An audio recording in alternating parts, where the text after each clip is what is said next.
ಗಾಯತ್ರೀಮಾವಾಹಯಾಮಿ ಸಾವಿತ್ರೀಮಾವಾಹಯಾಮಿ ಸರಸ್ವತೀಮಾವಾಹಯಾಮಿ. ಈ ಮಂತ್ರಗಳ ಅರ್ಥಗಳನ್ನು ನೋಡೋಣ. ಗಾಯತ್ರಿ, ಭಗವಂತನನ್ನ ಗಾಯತ್ರಿ ಅಂತ ಹೇಳ್ತಾರೆ, ಅವನನ್ನೇ ಸಾವಿತ್ರಿ ಅಂತ ಹೇಳ್ತಾರೆ, ಅವನೇ ಸರಸ್ವತಿಯೂ ಕೂಡ ಹೌದು. ಯಾಕೆ ಅವನು ಗಾಯತ್ರಿ ಅಂದ್ರೆ ಗಾಯತಿ ತ್ರಾಯತಿ ಚ. ಛಾಂದೋಗ್ಯ ಉಪನಿಷತ್ನಲ್ಲಿ ಅದರ ವರ್ಣನೆ ಇದೆ. ಗಾಯತ್ರಿ ವಾ ಇದಂ ಸರ್ವಂ ವಾಗ್ವೈ ಗಾಯತ್ರಿ ಗಾಯತಿ ಚ ತ್ರಾಯತಿ ಚ. ಭಗವಂತ ತಾನು ಸ್ವಯಂ ಗಾನ ಮಾಡ್ತಾನೆ. ಯಾಕಂದ್ರೆ ಹಯಗ್ರೀವ ರೂಪಿಯಾದಂತಹ ಭಗವಂತ ಏನಿದ್ದಾನೆ ಸ್ವಯಂ ಗಾನ ಮಾಡುವಂಥವನು. ಎಲ್ಲ ಶಾಸ್ತ್ರಗಳನ್ನು ತನ್ನ ಮುಖದಿಂದ ನಾಸಿಕಾದಿಂದ ಹೊರ ಹಾಕ್ತಾ ಇದ್ದಾನೆ. ಅದಕ್ಕಾಗಿ ಅವನೇ ಸ್ವಯಂ ಗಾಯತಿ. ಮತ್ತೆ ತ್ರಾಯತಿ ಚ, ನಮ್ಮ ಎಲ್ಲರನ್ನು ಕೂಡ ರಕ್ಷಿಸ್ತಾನೆ ಕೂಡ. ಹೀಗೆ ಮೂಲ ಉಪನಿಷತ್ನಲ್ಲೇ ಛಾಂದೋಗ್ಯ ಉಪನಿಷತ್ತಿನ 3ನೇ ಅಧ್ಯಾಯ, ಅಲ್ಲಿ ಗಾಯತ್ರಿ ಪ್ರತಿಪಾದ್ಯನಾದ ಸೂರ್ಯಾಂತರ್ಗತ ಹರಿಯ ಉಪಾಸನೆ ಇತ್ಯಾದಿಗಳನ್ನ ಹೇಳುವಂತಹ ಒಂದು ಪ್ರಸಂಗ ಅದು. ಗಾಯತ್ರಿ ವಾ ಇದಂ ಸರ್ವಂ ಭೂತಂ ಯದಿದಂ ಕಿಂಚ ವಾಗ್ವೈ ಗಾಯತ್ರಿ ವಾಗ್ವಾ ಇದಂ ಸರ್ವಂ ಭೂತಂ ಗಾಯತಿ ಚ ತ್ರಾಯತಿ ಚ ಅಂತ ಪಾಠ ಇದೆ.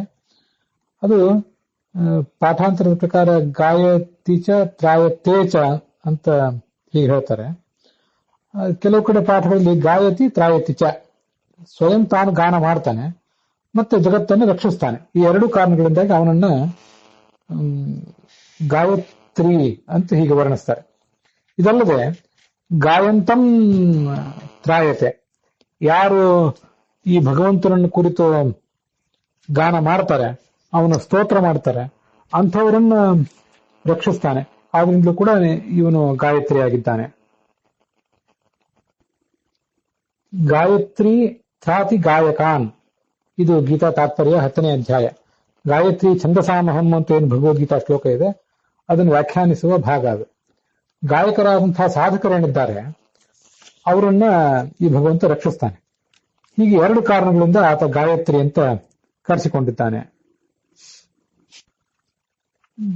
ಬೃಹದಾರಣ್ಯಕ ಉಪನಿಷತ್ತಿನ 5, ವಾಸ್ತವಿಕವಾಗಿ 7ನೇ ಅಧ್ಯಾಯ, ಅಲ್ಲಿ ಸೈಷಾ ಗಾಯತ್ರಿ ಏಕಸ್ಮಿನ್ ತುರಿಯೇ ದರ್ಶತೆ ಪದೇ ಪರೋರಜಸಿ ಪ್ರತಿಷ್ಠಿತ ಅಂತ ಆ ಲಕ್ಷ್ಮೀ ದೇವಿಯನ್ನ ಮತ್ತೆ ಸರಸ್ವತಿ ದೇವಿಯನ್ನ ಗಾಯತ್ರಿ ಅಭಿಮಾನಿನಿಯರು ಅಂತ ಹೇಳಿ ಅವರು ಪರಮಾತ್ಮನಲ್ಲಿ ಪ್ರತಿಷ್ಠಿತರಾಗಿದ್ದಾರೆ, ಪರಮಾತ್ಮನನ್ನು ಆಶ್ರಯಿಸಿದ್ದಾರೆ ಅಂತ ವರ್ಣಿಸ್ತಾನೆ.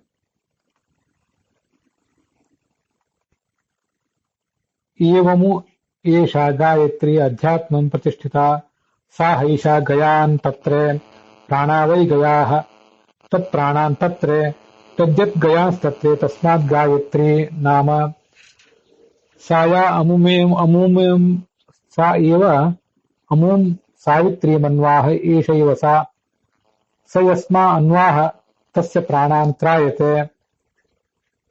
ಈ ಗಾಯತ್ರಿ ಮಂತ್ರಕ್ಕೆ ಅಭಿಮಾನಿಯಾದಂತಹ ಲಕ್ಷ್ಮೀದೇವಿ ಗಾಯತ್ರಿ ಅಂತ ಯಾಕೆ ಕರೆಸ್ಕೊಂಡಿದ್ದಾಳೆ? ಅವಳು ಗಯರನ್ನ ರಕ್ಷಿಸುತ್ತಾಳೆ. ಯಾರವರು ಗಯರು ಅಂದ್ರೆ ಪಂಚಪ್ರಾಣಗಳು. ಪಂಚಪ್ರಾಣಗಳ ರಕ್ಷಣೆ ಅವಳ ಜವಾಬ್ದಾರಿ. ಉಪಾಸಕನ, ಗಾಯತ್ರಿಯನ್ನು ಉಪಾಸನೆ ಮಾಡತಕ್ಕಂಥ ವ್ಯಕ್ತಿಯ ಪ್ರಾಣ, ಅಪಾನ, ವ್ಯಾನ, ಉದಾನ, ಸಮಾನ ಅನ್ನುವಂತಹ 5 ಪ್ರಾಣಗಳೇನಿವೆ ಇವುಗಳನ್ನ ಆಕೆ ರಕ್ಷಿಸ್ತಾಳೆ. ಆದ್ರಿಂದ ಅವಳಿಗೆ ಗಾಯತ್ರಿ ಅಂತ ಹೆಸರಿದೆ. ಈ ಪರಮಾತ್ಮ ಪರೋರಜಸ್ ಅಂತ ಕರೆಸ್ಕೊಂಡಿದ್ದಾನೆ. ಪರೋರಜಸಿ ಪ್ರತಿಷ್ಠಿತ ಅಂತ ಅದೇ ಉಪನಿಷತ್ತಿನ ಭಾಗದಲ್ಲಿ ಕಂಡು ಬಂದಿದೆ. ಆ ಪರೋರಜಸ್ ಅಂತ ಕರೆಸ್ಕೊಂಡಿರುವ ವಿಷ್ಣು ಗಾಯತ್ರಿ ನಾಮಕಳಾದಂತಹ ತನ್ನ ಪತ್ನಿಯಾದ ಲಕ್ಷ್ಮೀದೇವಿಯನ್ನೇ ಸಾವಿತ್ರಿ ಅಂತ ಶಬ್ದದಿಂದ ಅವನು ಹೇಳ್ತಾನೆ. ಯಾಕೆಂದ್ರೆ ತಾನು ಸವಿತ್ರಿ ಅಂತ ಶಬ್ದದಿಂದ ವಾಚ್ಯನಾದಾಗ ತನಗೆ ಪ್ರಿಯವಾದಂತಹ ಲಕ್ಷ್ಮೀದೇವಿಯನ್ನೇ ಸಾವಿತ್ರಿ ಅಂತ ಅವನು ಹೇಳ್ತಾನೆ. ಆದ್ರಿಂದ ಸಾವಿತ್ರಿ ಅಂದ್ರೆ ಗಾಯತ್ರಿಯೇ, ಬೇರೇನೂ ಅಲ್ಲ. ಭಗವಂತ ಆ ಗಾಯತ್ರಿ ಮಂತ್ರವನ್ನು ಚತುರ್ಮುಖ ಬ್ರಹ್ಮನಿಗೆ ಉಪದೇಶಿಸ್ತಾನೆ. ಆ ಚತುರ್ಮುಖ ಬ್ರಹ್ಮನ ಪ್ರಾಣಗಳನ್ನ ಲಕ್ಷ್ಮೀದೇವಿ ರಕ್ಷಿಸ್ತಾಳೆ. ತಸ್ಯ ಪ್ರಾಣಾನ್ ತ್ರಾಯತೆ. ಇದು ಉಪನಿಷತ್ತಿನ ಭಾಗ. ಇದರ ಭಾಷ್ಯದಲ್ಲಿ ಹೀಗೆ ವರ್ಣಿಸ್ತಾರೆ. ಪ್ರಾಣಾನಾಂ ರಕ್ಷಣಾದೇಶ ದೇವ ಗಾಯತ್ರಿ ಸಾ ಪ್ರಕೀರ್ತಿತ ಸಾವಿತ್ರೀ ಚ ಯಾಮಾಹ ಸವಿಷ್ಣು ಪರತೋ ರಜಾಹ ಏಷೈವ ಸಾ ಹಿ ಗಾಯತ್ರಿ ಸವಿತಾ ಹಿ ಜನಾರ್ದನಃ ತಸ್ಮಾದ್ಧಿಸೂಯತೆ ಸರ್ವಂ ಸಾವಿತ್ರೀ ಚ ತದಾಶ್ರಿತ. ಈ ಪ್ರಾಣಗಳ ರಕ್ಷಣೆ ಮಾಡುವುದರಿಂದ ಲಕ್ಷ್ಮೀದೇವಿ, ಗಯ ಅಂದ್ರೆ ಪ್ರಾಣಗಳು, ಆ ಪ್ರಾಣಗಳನ್ನು ರಕ್ಷಿಸುವುದರಿಂದ ಲಕ್ಷ್ಮೀದೇವಿನೇ ಗಾಯತ್ರಿ ಅಂತ ಕರೆಸ್ಕೊಂಡಿದ್ದಾಳೆ. ಸಾವಿತ್ರಿ ಅಂದ್ರೂ ಅದೇ ಗಾಯತ್ರಿನೇ, ಲಕ್ಷ್ಮೀದೇವಿಯ ಒಂದು ರೂಪವೇ ಅದು. ನಾವಿಲ್ಲಿ ನೋಡಬೇಕಾದದ್ದು ಸಾವಿತ್ರಿ ಅಂದ್ರೆ ಪರಮಾತ್ಮನ ಸ್ತ್ರೀ ರೂಪವನ್ನು. ಗಾಯತ್ರಿ ಶಬ್ದದಿಂದ ಲಕ್ಷ್ಮೀದೇವಿಯೂ ವಾಚ್ಯಳಾಗಿದ್ದಾಳೆ, ಅದಕ್ಕೆ ಅವಳು ಅಭಿಮಾನಿನಿ ಅವಳಾದ್ರಿಂದ.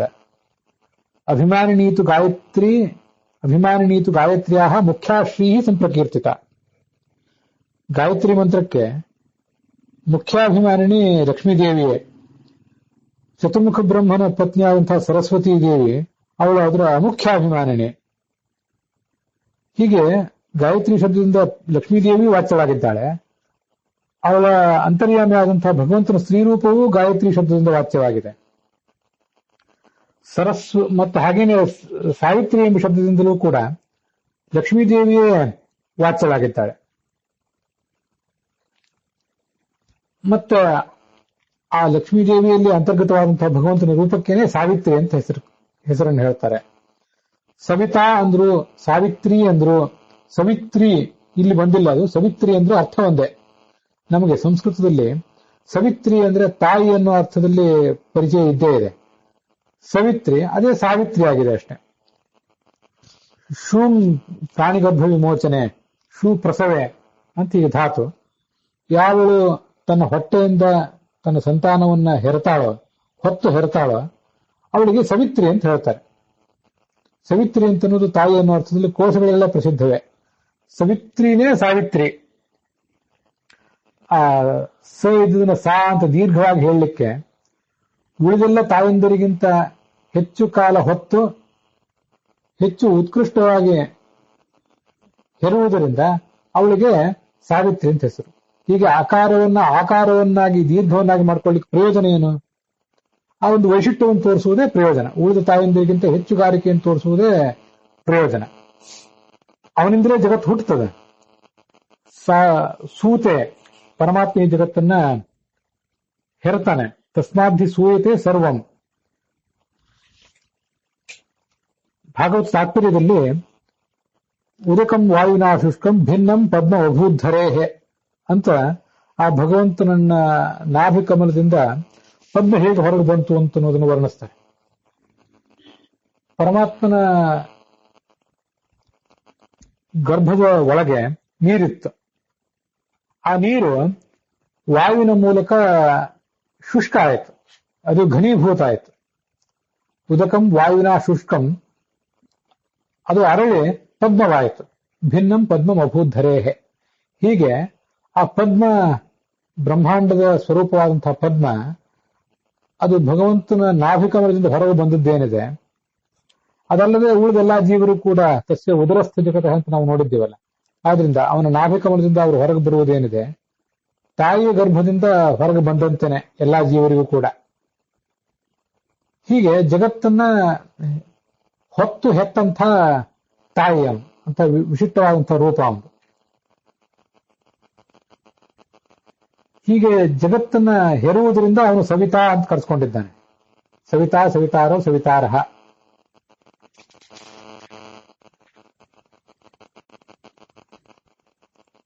ಹೀಗೆ ಸವಿತೃ ಶಬ್ದವಾಚ್ಯನಾದ ಭಗವಂತ ಮತ್ತೂ ಒಂದು ಕಾರಣದಿಂದಲೂ ಸವಿತೃ ಶಬ್ದವಾಚ್ಯ.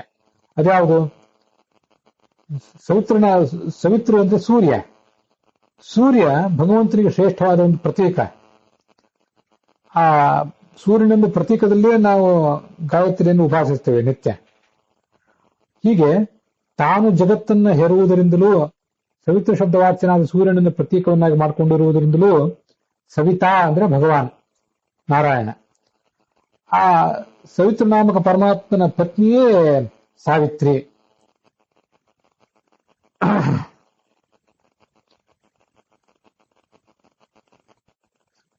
ಸವಿತೃವನ್ನು ಆಶ್ರಯಿಸಿದ ದೇವತೆಯೇ ಸಾವಿತ್ರಿ. ಸಾವಿತ್ರಿ ತದಾಶ್ರಿತ. ಹೀಗೆ ಇದಿಷ್ಟು ಆ ಸಾವಿತ್ರಿ ಅನ್ನೋ ಶಬ್ದದ ಮುಖ್ಯಾರ್ಥ. ಭಗವಂತನ ಆ ಸ್ತ್ರೀರೂಪವೇ, ಲಕ್ಷ್ಮೀದೇವಿಯಲ್ಲಿ ಅಂತರ್ಗತವಾದಂತಹ ಸ್ತ್ರೀರೂಪವೇ ಜಗತ್ತನ್ನ ಹೊತ್ತು ಹೆತ್ತಂತಹ ರೂಪ ಆದ್ರಿಂದ ಅದಕ್ಕೆ ಸಾವಿತ್ರಿ ಅಂತ ಹೇಳ್ತಾರೆ. ಸರಸ್ವತಿ ಅಂತಂದ್ರೆ ಅದರ ಅರ್ಥವನ್ನು ನಾವು ಹಿಂದೆ ನೋಡಿದ್ದೇವೆ. ಸರ್ವವರ್ಣೆ ಮಹಾವಿದ್ಯೆ, ಸರ್ವವರ್ಣೆ ಮಹಾದೇವಿ ಸಂಧ್ಯಾವಿದ್ಯೆ ಸರಸ್ವತಿ ಅನ್ನುವಲ್ಲಿ ಸರಸ್ ಅಂದ್ರೆ ಗುಣಪೂರ್ಣವಾದಂತಹ ವ್ಯಕ್ತಿತ್ವ, ಎಲ್ಲ ಕಡೆ ವ್ಯಾಪಿಸಿಕೊಂಡಿರುವಂತಹ ವ್ಯಕ್ತಿತ್ವ. ಆ ಗುಣಗಳನ್ನು ಉಪಾಸನೆ ಮಾಡುವಂಥವನು ಮುಖ್ಯ ಪ್ರಾಣ ಇತ್ಯಾದಿ ಅರ್ಥಗಳನ್ನು ನಾವು ನೋಡಿದ್ದೇವೆ.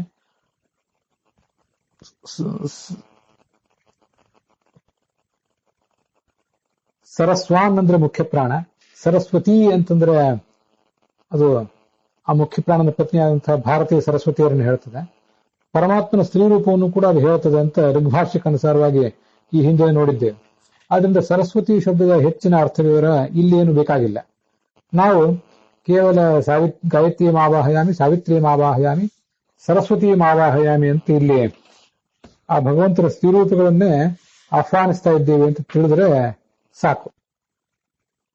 ಆ ಗಾಯತ್ರಿ ರೂಪವನ್ನ ಪ್ರಾತಃ ಕಾಲದಲ್ಲಿ ಆಹ್ವಾನಿಸಬೇಕು, ಸಾವಿತ್ರಿ ರೂಪವನ್ನ ಮಧ್ಯಾಹ್ನ ಕಾಲದಲ್ಲಿ ಆಹ್ವಾನಿಸಬೇಕು, ಮತ್ತೆ ಸರಸ್ವತಿ ಅಂತ ಅಂದ್ರೆ ಸರ್ವವ್ಯಾಪ್ತವಾದದ್ದು ಅಂಥ ಭಗವಂತನ ರೂಪವನ್ನು ಸಾಯಂಕಾಲದಲ್ಲಿ ಹೃದಯಕ್ಕೆ ಆಹ್ವಾನಿಸಬೇಕು.